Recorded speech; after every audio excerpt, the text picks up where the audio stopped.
2015-16 में कुछ जातियों का आंकड़ा जुटाया था। अलग अलग कारण से सरकार जुटाती है, उन कारणों से कुछ जातियों का आंकड़ा सरकार ने जुटाया था और वह जाति है बहेलिया, चंद्रवंशी और माली।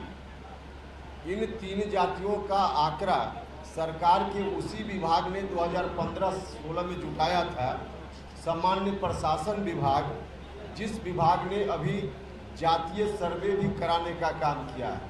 तो सामान्य प्रशासन विभाग के द्वारा उस समय जो आंकड़ा जुटाया गया उसका विवरण मेरे हाथ में है। उसके अनुसार बहेलिया जाति 2015 में 67,535 इनकी संख्या थी बहेलिया जाति की 2015 में, और अभी जो आंकड़ा जारी हुआ है उसमें 8,026। अब सरकार भी 2015 में कह रही है उनकी रिपोर्ट के अनुसार कि बहेलिया की संख्या 67,535 और आज सरकार का दूसरा आंकड़ा कह रहा है कि इनकी संख्या 8,026। ठीक उसी तरह से चंद्रवंशी, जिनको कहीं कहीं कहार भी कहा जाता है, इनकी संख्या 2015 में 30,32,800। 2015 में इनकी संख्या 30,32,800 थी। सरकार का ही एक आंकड़ा कह रहा है और अभी का आंकड़ा सरकार का है 21,55,644। 9 लाख इतने ही दिनों में इनकी संख्या कम कैसे हो गई।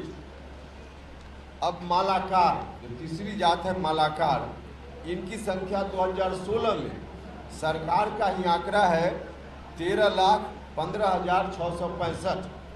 13,15,465 और अभी है इनकी संख्या 3,49,285।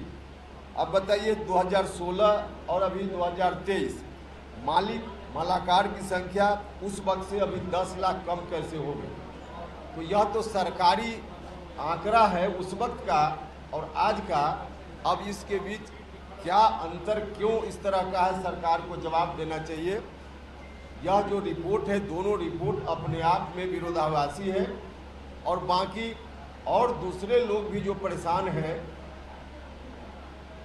उनकी परेशानी का भी वजह है। अब सरकार का कहना है कि जात की गिनती उन्होंने बताई है और सरकार अब कह रही कि आर्थिक सर्वे भी हमने कराया है। आर्थिक सर्वे करा लिया है, आंकड़े हमारे पास आ गए हैं, कुछ दिनों के बाद उसकी रिपोर्ट हम जारी करेंगे। सरकार का ऐसा कहना है। जब सरकार कह रही कि आंकड़ा जुटा लिया, कैसे जुटा लिया।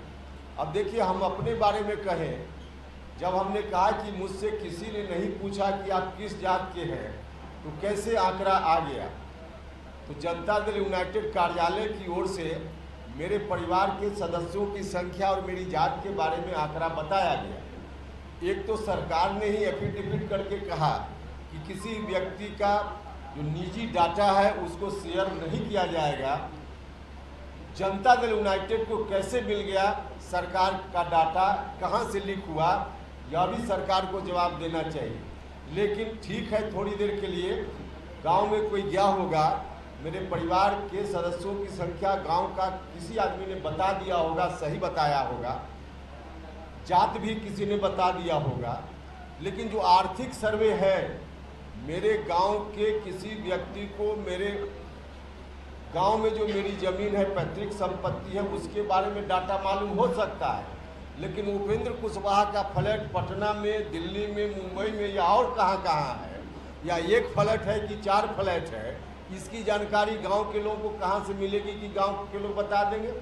उपेंद्र कुशवाहा को पेंशन विधानसभा से कितना मिलता है, लोकसभा से कितना मिलता है, यह कहाँ से कोई दूसरा व्यक्ति बता देगा। कोई व्यक्ति बिजनेस किसी ने शुरू किया है 10 साल पहले, कोई अचल संपत्ति उसके पास गांव में नहीं है, लेकिन उसके बैंक अकाउंट में उसकी आमदनी से 10 करोड़ रुपया आ गया, तो उसके अकाउंट में कितना पैसा है यह कौन दूसरा आदमी बता देगा। और जब तक इस तरह का डाटा नहीं लिया जाएगा हर व्यक्ति से, तब तक जातीय सर्वे कैसे पूरा हुआ मान लिया जाए। तब तक सरकार का यह दावा कि हमने जातीय सर्वे करा लिया है, किस आधार पर जातीय सर्वे हो गया। मुझको पूरी आशंका है कि फिर जात की गिनती जिस तरह से आंकड़े जुटाए गए आनन फानन में, उसी तरह से आर्थिक सर्वे में भी बड़े पैमाने पर सरकार की ओर से गड़बड़ी आएगी, यह बात बिल्कुल साफ है।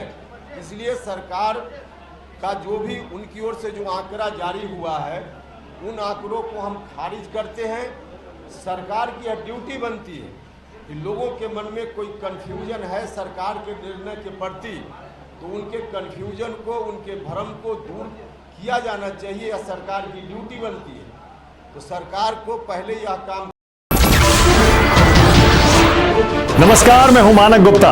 अगर आपको हमारा ये वीडियो पसंद आया हो तो इसे लाइक और शेयर जरूर करें, और हां, हमें सब्सक्राइब और फॉलो करना ना भूलें ताकि आप देश और दुनिया की कोई खबर मिस ना करें। तो जुड़े रहिए हमारे साथ और देखते रहिए न्यूज़ 24।